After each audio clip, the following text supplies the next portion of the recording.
Hey, welcome back to True-Moto-Resto. On today's video, we're going to do a walk around and a startup on the Firebolt XB9R, the Buell. Stay tuned.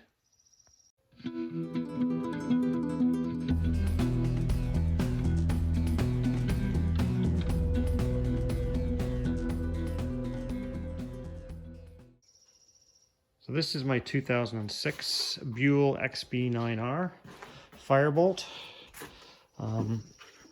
This is the, I'll call this the more traditional Buell configuration with the derivative of the Harley Sportster engine. I'm not sure, how highly tuned they are or how evolved they are. Let me put it that way, from the Sportster engine. But I know there was a fair amount of tuning and development done for the Buell derivative of this Sportster engine. So it's, again, unfortunately, this is another bike that has been kind of static in my collection. I really haven't ridden it much at all. So there's another one I do need to get out on the road and give it a try. It's, and again, Buell bikes, you love them or you hate them. The design is either appealing to people or they despise it. I happen to think it's, it's fantastic, as I've said before. I just like bikes with different or unique looks to them, different design approaches and principles, different engineering approaches. So this is obviously one of those bikes. Again, this bike, pretty much stock bike as far as I know. There's not much in the way of aftermarket add-ons to the bike. I think the windshield, although it is a Buell windshield, I think it says right in there.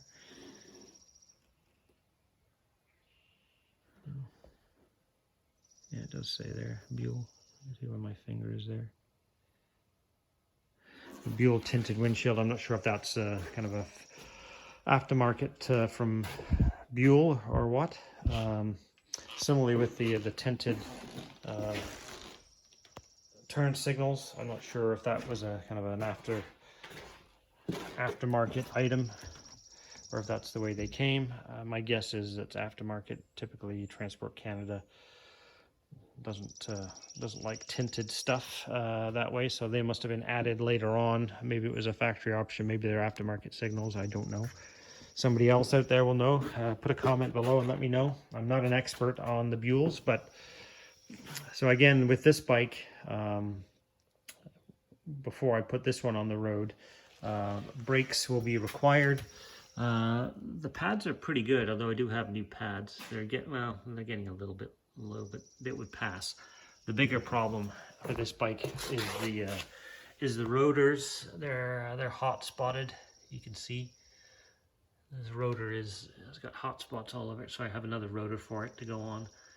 And then I'll clean that caliper just in case. I mean, it's possible that it might be sticking. Maybe it got a stuck caliper and kind of burnt the rotor a little bit, something like that. But we'll go through the brakes on it before it goes on the road. And yeah, as I said in my other video of the 1125R, fuel on these bikes is in the frame, and the engine oil is stored in the rear swing arm. You can see the oil cap right here. No paint on these. This is all pre-colored plastic. This is the only bike that I own. It has a very, very, very small oil leak, which is why this rag is here. You see on my finger there. The clutch cable goes into the bottom of the case, which I don't know. I don't know. That's got to be a Harley Davidson design, I guess. But why you would put that kind of a cable fitting into the bottom of a case that's full of oil and expect it to never leak, I'm not sure. But anyway, it seems to me that it would be smarter to have a entry into a case up top with the lever like most bikes do. But hey, engineers that know better than me, I guess, decided that was the way to go. So this, yeah, and then the muffler, just so you see the, again, unique style of muffler on this thing. muffler by Midas. Interesting design. This one has two tailpipes that come out of the, one on each side. Belt drive, of course. I presume oil cooler right here, and then there's a duct here to assist with the air cooling of the engine, because it is the Sportster derived air-cooled V-twin.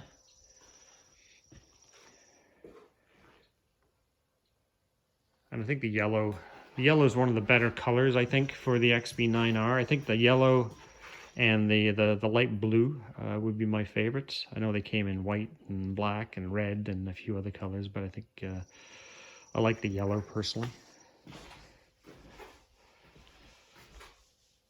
So again, this one has been sitting for about 10 months. I haven't started it in that time, so it's due to be done. And I do keep a log of when each bike has been run and started. I keep a log of when I've put fresh fuel in the bikes, because I drain the fuel and I put fresh ethanol-free 93 octane fuel in all the bikes every so often.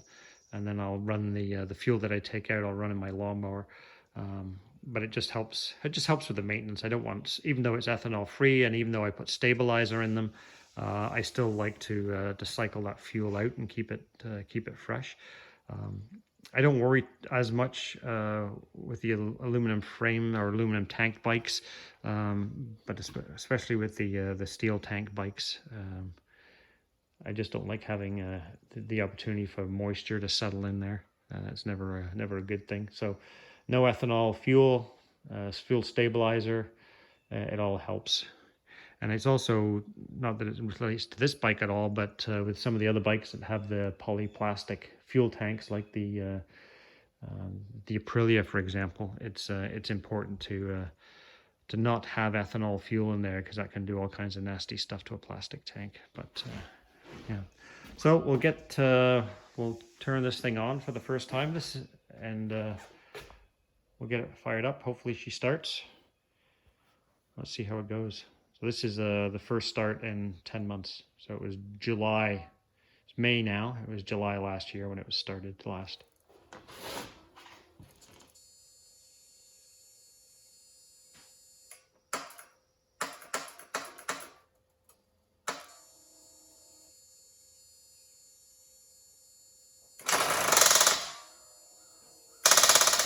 Oh, that's not good.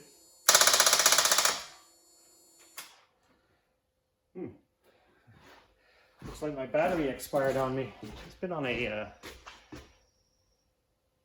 charger, on a trickle charger, but apparently that's a problem. All right, time to get the booster box on it, and we'll get it started that way.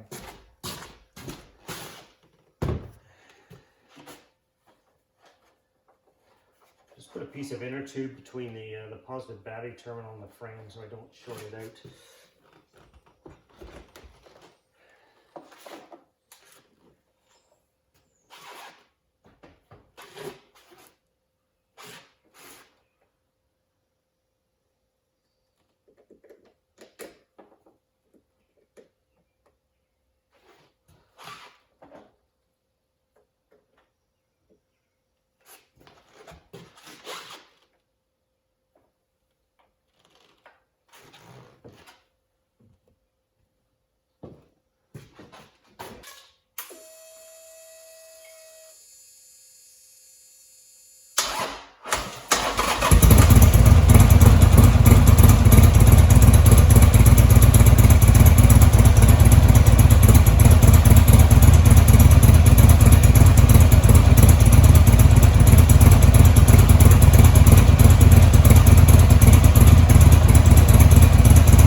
surprised the battery was dead because it has been on a trickle charger, and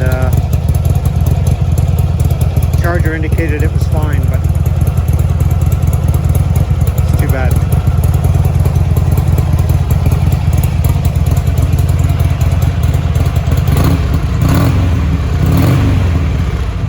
Now I seem to have developed a problem with my gauge cluster.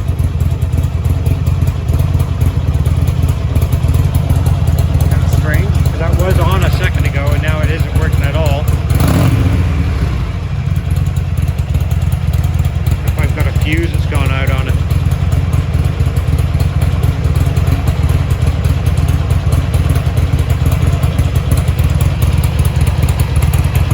This one is not going as smoothly as I would like.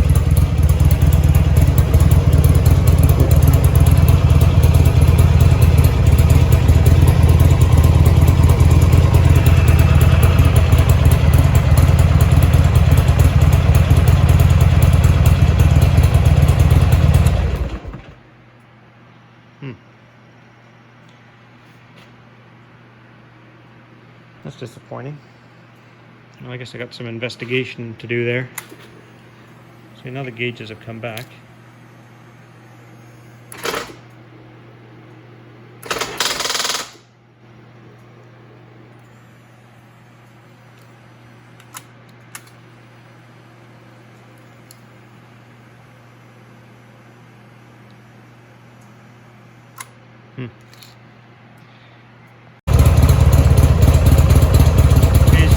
The only difference to a minute ago is I just put the booster box back on it, and that booster box is still attached. So my problem must be related to the battery. If I turn the booster box off, we'll see what happens.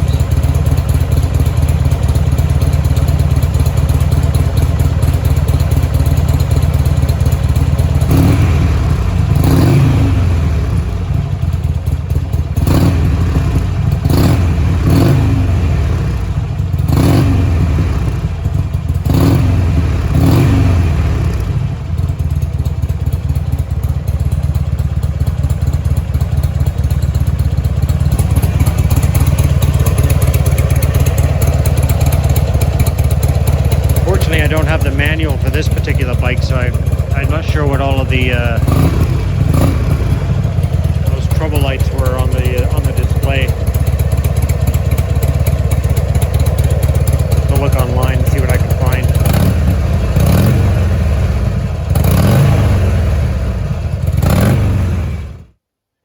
All right, so I put the bike back on charge. So according to this, the battery is pretty low.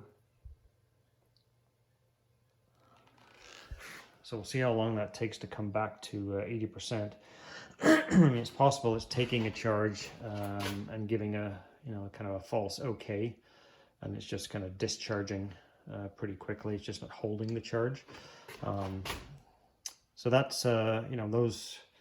So a lot of bikes, and this could be one of them, I don't know enough about the Buells to say this for certain, but a lot of bikes, when you start having low voltage situations on the battery, you start to get all kinds of other quirky problems going on. So it could be that my gauge cluster went dead and I had that V-twin engine light on, which I'm told, or I read, is kind of like a check engine light. So obviously, or I'm guessing, all related to that low voltage in the battery.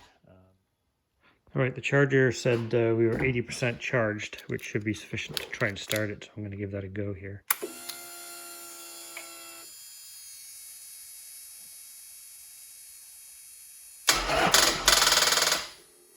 Apparently not. All right, so here is a quick update, quick follow-on to the issue I'm having with the XB9R with that engine light that came on. So I went onto the forum, and the guys there were helpful in helping me to determine that there is a data port under here. It's kind of right there. So if this is the top of the data port, you jump the two wires on the two terminals on the right side, connect those together with a jumper wire, and turn on the ignition. And then you'll kind of get a series of 6 really rapid flashes to tell you that you're about to get a code. And then that engine light will then flash in a sequence that'll give you an engine code, and then you can look that up. And mine was flashing 1-6, so 1 flash followed by 6 flashes, and that equates to a low voltage issue, low battery voltage. So not really surprising at all. I mean, it pretty much had to be what it was, but at least now I know that that's what my problem is. And my advice that I received was to make sure that I get a 220 cold cranking amp battery for this bike, not to buy like a 180 or a 120 or even a 200. That, although they're more expensive, these bikes do require kind of more cranking amps and a slightly more expensive battery, I guess, to crank them over properly. So I guess I'll be off to the battery shop or on to Fortnite or somewhere to order a heavy duty battery. I think the other point that I will add here is, as you saw earlier in the video, I was warming the bike up, letting it run for a little bit. I didn't run it excessively, only because certainly not idling it excessively, especially on the side stand, because I have learned and have been told that idling one of these bikes while on the side stand is not a good thing for, say, more than 5 or 6 minutes. I guess they're kind of they're a low oil pressure type of engine, so you don't want to be doing excessive idling on the side stand, because apparently that can cause some issues. So I just thought I'd pass that along in case there's anybody else out there that's still learning a little bit about these things.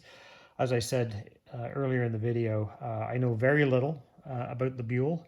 I have a lot to learn, and there's a lot of good information out there on some of the forums from a lot of experts on these that can steer us in the right direction. So thanks to those guys.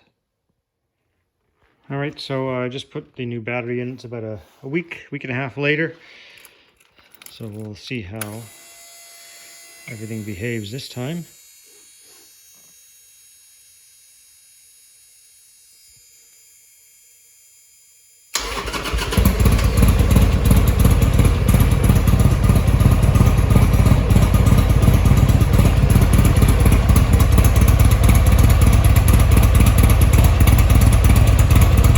Well, there we go. We're going to call that sorted now. Thanks very much for watching. Please like, share, subscribe. I'll talk to you soon.